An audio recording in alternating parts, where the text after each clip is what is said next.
Veronica EQ here for you. And I'm not going to say closing out this wine series. I'm sure there will be other videos that come up because there was so much I learned about wine because I just was in it.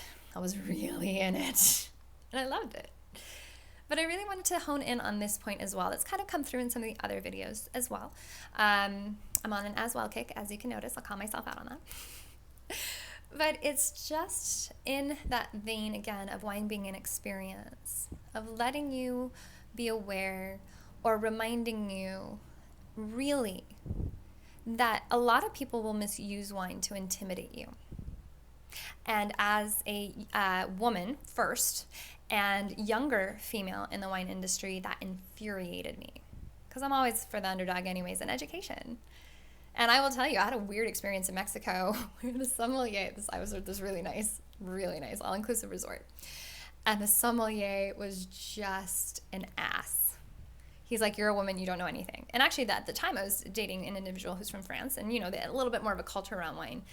But I studied it as a career with certifications. And I was fascinated at the misogyny of it. And granted, there's a different culture in that region of the world anyways. But it was just like, oh, you're a woman, what do you know about wine? Because there are not many women who are actually, it has changed actually a lot in the 12 to 15 years I had been doing wine. When I first started, there were not many women in the wine industry. And that would be some of what we were up against. Now, the fun part about the Arizona wine industry is there were a lot of women who are in the wine industry. Winemakers, wine educators. It's still a little disproportionate on winemakers, but people selling wine, women who are selling wine, who are highly educated, because we were an up-and-coming region. And if you're interested in doing wine tasting in Arizona, if you're here or in other places, people think the desert, how could you grow wine? And I'll let you know this one because this is just straight up wine, but it's about being aware. So Arizona has the second best diurnal shift in the world, next to, I believe it's Argentina. And that's a really fancy way, again, where people try to intimidate you with wine, or maybe not even, intimidate you, but it comes up. The second best diurnal shift in the world, which is just a fancy way of saying temperature change. Where the majority of the grapes are grown in southern Arizona, there's a huge temperature change between the morning and night, up to 40 degrees. And the grapes love that. Because here's the reality. Grapevines only produce grapes if they think they're dying, that they're not going to be around the next season. They're very lazy. There are plenty in Oak Creek in this area and the Verde River of like hundreds of years old grape stock that are not fruiting because they're fat and happy and they know they're going to be here next year. Why would they fruit? They don't really have to do that. So a winemaker's job, and people who are, and oenology is what it's called, when you're growing grapes, you have to stress them. But that's what stressing them means. You're literally making them question whether or not genetically they need to spread their genes because they may not be around next year. So that big temperature change is massively significant for grapes. And actually, of any of the agricultural products in Arizona, grapes take, to my knowledge, I believe this is still true, the least amount of water. Because again, you're stressing them. There's still cotton grown in Arizona, down like where my grandma lives. I do not understand that. Cotton takes in a massive amount of water, and it's not like we have that much in the desert, but that's a different story. So yeah, grapes are fascinating in that way, but it's more about, when you are passionate about something, engaging in it as that experience and getting more awareness and education and building your foundation like a language. And I talk a lot about language because I love it, but it's building your language around wine and acknowledging it's your experience. So one of my friends when in the wine industry, it's been a long time, but she would talk about like people who are new with wine. She'd be like, yeah, you could almost smell like wet goat and fireworks. And people would be like, oh yeah. And she was doing it not to be malicious, but kind of facetiously. And also it was frustrating because we're so susceptible to suggestion. And so people who were newer would immediately get on that bandwagon. Whereas I'm the one who says, question that. It may smell like fireworks. Sulfur can be a thing, which is a fault. Oh, it could smell like wet goat. Also, there are actually really quality wines that smell like farm. A lot of the Côtes d'Orons in France smell like a barn.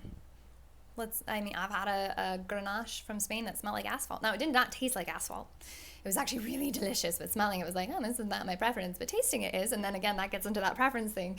It can be very different from smell to taste or vice versa. You can smell a wine that you absolutely just drink it in like a perfume, smelling it, and then you drink it and you're like, oh. So again, it's a funny thing with preference. But question. You may not have the palate or the nose yet to smell all of the profiles, but the more you do it, the more you will reinforce those neural pathways, and you will get there. You may not always smell bell pepper, because you also may not have a gene to smell bell pepper. Not everybody does, or asparagus. But it could be present in the wine, and it's just not part of your experience. So you could appreciate it as part of somebody else's if they tell you it is. But question, engage with it. It's again, like, don't be reactive. Don't buy into the situation. Question it. If you're going to be reactive to something and you find something's coming up, question it. And we've talked about that before. So yeah, I just really wanted to dive into that perspective with wine, of being aware of how in an industry like that it's very easy for people to try to intimidate you. And not, I don't want to say standing your ground, like to be stubborn, but validating your own experience, which is going to be different, especially different from someone who's educated in that arena. But then you can develop those questions of how you may want to ask them to expand your awareness. How do you expand your experience? Now, just because I'm having fun telling these funny little wine stories, and again, you get nature and cars. I apologize about that. I'm just being real. I went to this tasting in California, in Central Coast area, which is a very underrated wine area of California. And we were really early doing tastings. We were really early. I was with friends who were hardcore into the wine industry as well. And we had this great experience. These wines were amazing, but the sommelier was wearing cologne. And that is a big no-no. You do not want to permeate the air with another smell that is not wine-oriented.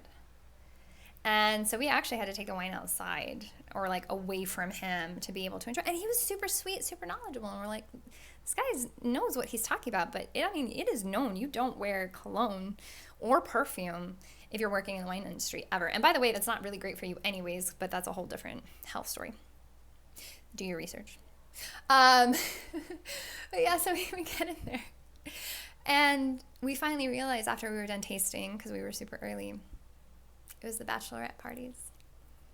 He was hosting the tasting room for the bachelorette parties because that's where he made his tips. So he was playing to his audience. But that's a great example of being aware. The more you become aware of how you hold and stand your ground. And I had another funny one just at really fast at an Arizona tasting room, and they had a copper bar. And I kept drinking the wine. I was like, I like mineral wines, but like this is super mineral, like super copper. I was with my dad at the time, and he looked down and he's like, the bar's copper. It was hot that day. We had our hands on the bar. It was picking up the smell. And then when we went to hold the glass and drink it, the smell was permeating from our hands. So that was nice to be aware of it. Like there are other things that can influence your wine tasting experience as well, but it was a funny story. So yes, develop your foundation with yourself in the spiritual realm. Get to know yourself so that you can engage with your experience differently. And as you do that, you'll learn and you'll grow and you'll find you have more grace and ease. And as you know, that is always what I wish for you. So thank you so much for joining me on my fun little kind of little wine series adventure exploration of my experience, how wine taught me so much, and getting to share that with you.